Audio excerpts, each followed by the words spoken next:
Ethan had never expected his life to take such a strange turn. Moving to the Intergalactic Academy was already a big step, leaving Earth and everything familiar behind. But sharing a room with an alien was something he hadn't prepared for.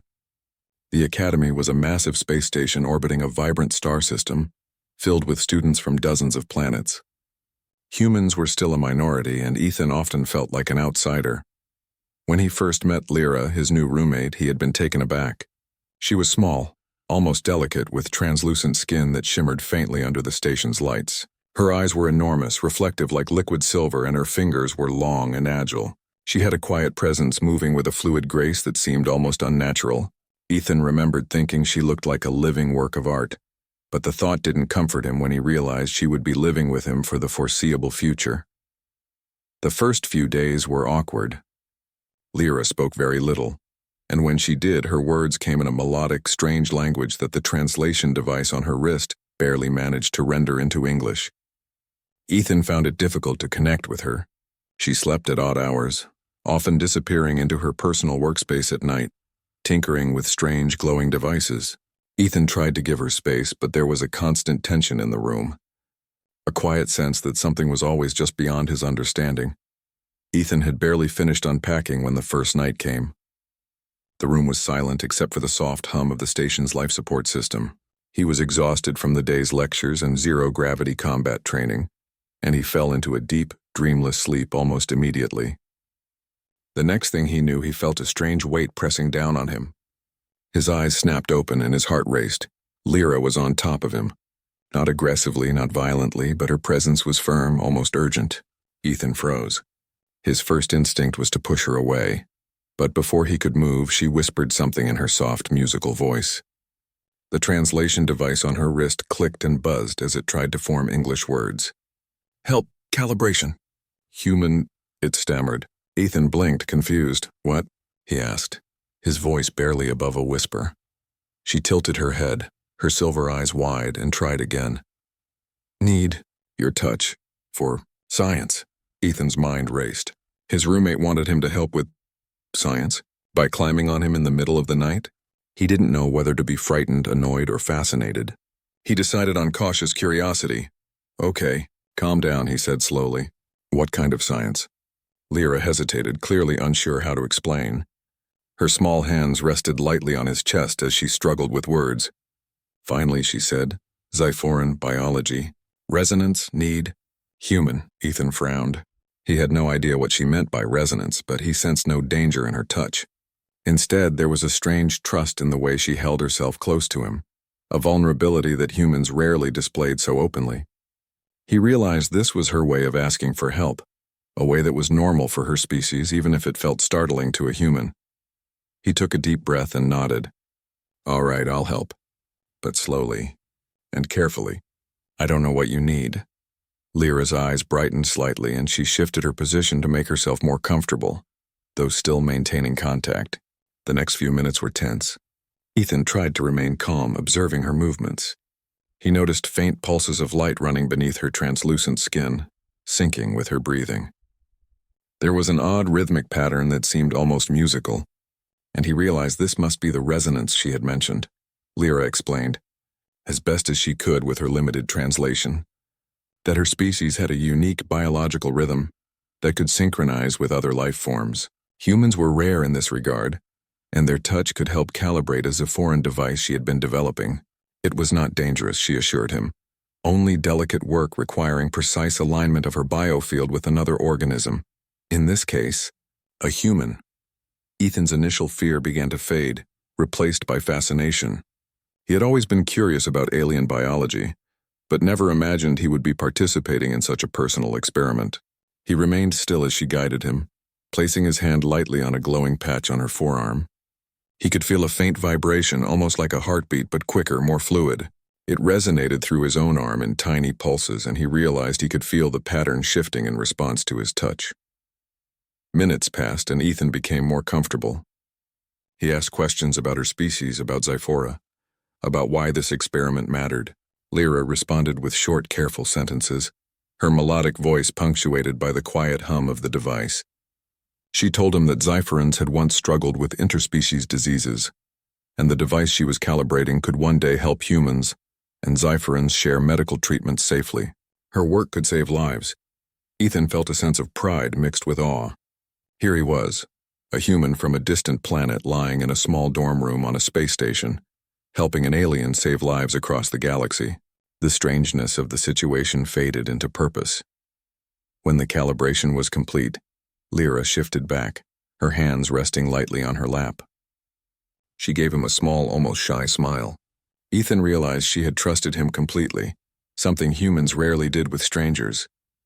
He felt a warmth in his chest, a connection forming that went beyond words or species. They didn't speak much after that night, but the room felt different. Lyra moved more freely around him, and Ethan noticed subtle gestures of trust, sharing snacks from her home planet, offering explanations of her technology, even sitting nearby in silence without the tension that had existed before. A quiet bond was forming, built on curiosity, respect, and the strange but remarkable moment of shared trust. The following days at the academy were busy, but Ethan found himself thinking often of Lyra. He observed her in the labs, seeing how her small hands manipulated delicate instruments with precision and care. He noticed her curiosity about humans, the way she studied him and others, trying to understand behaviors and emotions that were natural to humans but foreign to Zypherans. He realized he was not just learning about her species, he was learning about himself through her eyes. One evening, as the station orbited a bright blue star, Ethan returned to their room exhausted. Lyra was waiting as usual, working quietly at her device. She looked up and gave him a small nod, a gesture of recognition, and he smiled back. He had begun to understand that her strange request had not been random or reckless. It had been a call for trust, a test of interspecies understanding. And he had answered. Ethan lay in bed that night thinking of the night they had spent together. He realized that he had never felt such a mixture of fear, curiosity, and awe. He wondered what other mysteries Lyra held, what other ways she might need his help, and what discoveries they could make together. As he drifted to sleep, he felt the faint glow of her presence nearby, a quiet reminder that the galaxy was far bigger, stranger, and more interconnected than he had ever imagined. And he knew that no matter how unusual or startling, the bond they were forming would shape both of their lives in ways neither of them could yet understand. By the end of the week, Ethan was no longer just a human student at an intergalactic academy. He was a participant in a remarkable experiment, a witness to the rhythms of an alien life form, and the beginning of a friendship that promised to change both their worlds. He had faced the unknown, embraced it, and in doing so, taken the first step toward something extraordinary. And somewhere in the quiet corners of the room, Lyra's soft bioluminescent glow pulsed gently, almost like a heartbeat, waiting for the next chapter of their shared journey to begin. The next morning, Ethan woke to the soft glow of the station lights and the quiet hum of machinery. Lyra was already awake, sitting on her side of the room with her device spread across a small table. The soft pulses of her bioluminescent skin illuminated the room faintly. She looked up as he stirred, her reflective silver eyes meeting his. There was no awkwardness this time, only a quiet anticipation. "Good morning," Ethan said, stretching. "Are you ready for today?" Lyra tilted her head slightly and the translation device buzzed softly. "Yes, experiment. Continue with human support." Ethan nodded, feeling a mix of excitement and nervousness. The previous night's experience had been strange, yes, but it had also sparked a curiosity in him he had never felt before. Helping Lyra was no longer just about caution, it was about discovery. They moved to the lab area of their shared quarters. The lab was compact but well-equipped, filled with glowing devices and instruments that seemed to hum with quiet energy. Lyra began explaining, and her melodic voice filtered through the translation device, that the experiment required a precise alignment of Zypheran bioresonance with human physiology. She needed Ethan to be calm, steady, and responsive to subtle cues, something no Zypheran could replicate on their own. Ethan listened carefully.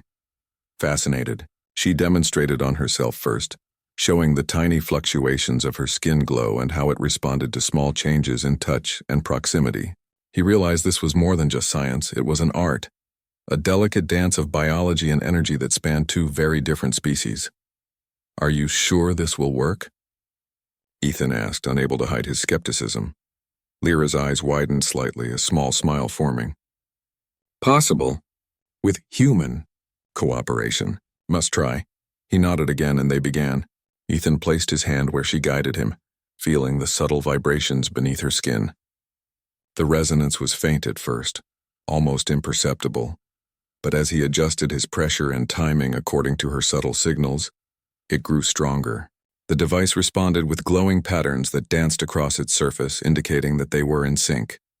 Hours passed like this, a careful rhythm of trial, adjustment, and response. Ethan was amazed at how sensitive Lyra was to the slightest change in his touch. She moved with precision, guiding him, adjusting, and constantly observing the device. At the same time, she communicated her instructions through small gestures, quiet words, and gentle pulses of her bioluminescence. During a break, Ethan sat back and looked at her. "You really put a lot of yourself into this, don't you?" he asked. Lyra's head tilted. Zypherins. Careful. Life important. Must help others. He understood then that this was about more than just completing a scientific procedure. It was about responsibility, trust, and the hope of making a difference across worlds. He felt a deep respect for her, for the dedication and courage it took to perform such delicate work. As the day went on, the experiment reached a critical phase. The station's gravity shifted slightly as they moved into a section of the lab designed for high-precision testing. Ethan followed Lyra's instructions closely, holding still, adjusting his touch according to her subtle cues. The device began to hum louder, responding to the perfect alignment of their energies. He felt a strange warmth spreading through him, a mix of excitement, tension, and awe. Then, unexpectedly, the station experienced a minor power fluctuation. Lights flickered and the hum of the device wavered. Ethan's first instinct was fear. If the alignment broke now, all their progress could be lost. But Lyra remained calm, her hand steady on the device. She gave him a look that conveyed trust, and without thinking, Ethan leaned slightly forward, shielding her with his body as the device flickered and pulsed. It was a small gesture, but it was enough. The device stabilized, the glow returning to its steady rhythm. Lyra's bioluminescence brightened in a subtle display of relief and gratitude. Ethan felt a rush of pride and connection. They had faced an unexpected challenge together, and they had succeeded. After the tension passed, they both laughed softly, a light-hearted moment after the intensity. Ethan realized that in helping Lyra, he had learned more than he expected, not just about Zifferin biology, but about trust, courage, and the quiet ways two very different beings could support each other. Over the next few days, their bond deepened further. Ethan found himself observing Lyra's habits, her curiosity about humans, and the way she responded to emotional cues. He noticed small gestures, the way she mimicked his expressions when confused, how she adjusted the lighting in the room when he seemed tired, how she saved small treats from her home planet for him. In return, he shared stories of Earth, of simple human pleasures, and small jokes that made her metallic-sounding translation device struggle to keep up. One afternoon, they received an unexpected visitor, another Zypherin scientist who had been monitoring Lyra's project remotely. He observed their work quietly, occasionally nodding in approval. Ethan felt a surge of pride as the visitor complimented their progress, noting that their human-alien cooperation was unprecedented. Lyra looked at him, her reflective eyes shining. The unspoken acknowledgement of teamwork passed between them. That evening, as the station orbited a distant red giant, Ethan and Lyra sat quietly in their room. She explained that the calibration was complete, that her device could now operate independently, but it had been Ethan's touch, presence, and responsiveness that had made it possible. He felt a strange sense of fulfillment, knowing he had contributed to something significant across species and worlds. "Thank you," Lyra said simply, her voice soft and melodic. The translation device rendered it clearly. Ethan smiled. "No, thank you. For trusting me, for letting me help." They shared a quiet moment of understanding, a connection that transcended language, species, and experience. Ethan realized that the galaxy was full of unknowns, but it was also full of opportunities to learn, to connect, and to grow in ways he had never imagined. In the following days, their experiment results were celebrated in the academy. Professors and students alike marveled at the success of interspecies cooperation. Ethan became somewhat of a local legend, not for bravery in combat, but for his role in bridging the gap between humans and Zephorans in a meaningful, practical way. Despite the attention, he remained humble. He knew that the real value had been in the process, in the quiet moments of trust and collaboration with Lyra. The experience had changed him, teaching patience, empathy, and the importance of paying attention to subtle signals, whether in science, in relationships, or in life. Ethan found himself looking forward to each day with Lyra. There was a rhythm now, a quiet harmony that had developed between them. They shared meals, discussed new ideas, and sometimes just sat together in silence, enjoying the comfort of mutual understanding. The initial shock of that strange night had long faded, replaced by a deep respect and a sense of partnership that neither could have anticipated. One evening, as they were packing away the last of the equipment, Lyra paused and looked at Ethan. "Next? Experiment? Maybe more humans?" she asked, her eyes wide with curiosity. Ethan laughed softly. "Maybe, but only if you promise not to climb on me again without warning." Lyra's soft glow pulsed, a clear indication of amusement, or what passed for it in her species. Ethan realized that despite the strangeness, despite the initial shock, he had grown to trust her completely. She had taught him more than science. She had taught him about understanding, patience, and the unexpected ways connections could form. As the red giant cast a warm, glowing light through the station windows, Ethan felt a profound sense of hope. The galaxy was vast and full of unknowns, but he was no longer alone. He had Lyra, a brilliant, curious, and brave alien companion, and together they had proven that trust, courage, and cooperation could bridge worlds. The story ends with Ethan lying in bed that night, reflecting on the journey they had taken together. He knew more challenges awaited, more experiments, more discoveries, and perhaps even adventures beyond the academy. But for now, he felt content, inspired, and ready. Somewhere in the quiet of the room, Lyra's bioluminescent glow pulsed gently, a steady, comforting rhythm. It was a reminder that trust could be built in the most unexpected ways, that courage could come from understanding, and that sometimes the strangest requests could lead to the most extraordinary bonds. And as Ethan drifted off to sleep, he realized that their journey was just beginning, and the galaxy had never seemed so full of promise.